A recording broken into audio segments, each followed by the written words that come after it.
সংযুক্ত আরব আমিরাতের দুবাইয়ে ইসলাম ধর্ম গ্রহণের কয়েক ঘণ্টা পরই মৃত্যু হয়েছে এক নারীর। ২৯ বছর বয়সী দারিয়া কোতসারেস্কোর নামের ওই নারী ইউক্রেনের নাগরিক ছিলেন। তার মৃত্যুর তথ্য জানার পর জানাজায় নামে হাজারো মানুষের ঢল।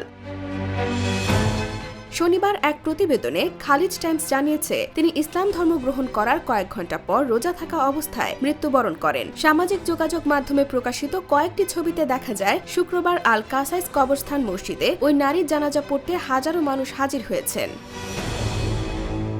আরব আমিরাত সরকার জানায়, দুবাইয়ে দারিয়ার কোনো আত্মীয় স্বজন ছিল না। এজন্য জানাজায় উপস্থিত হয়ে তার প্রতি সাধারণ মানুষকে ভালোবাসা প্রদর্শনের আহ্বান জানানো হয়।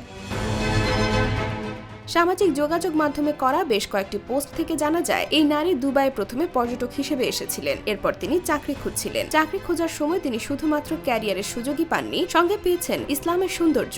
জানা গেছে, দারিয়া জন্মসূত্রে খ্রিস্টান ছিলেন। পরে গত ২৫ মার্চ তিনি ইসলাম ধর্ম গ্রহণ করেন। ধারণা করা হচ্ছে হার্ট অ্যাটাকে তার মৃত্যু হয়েছে। মৃত্যুর সময় তিনি রোজা অবস্থায় ছিলেন।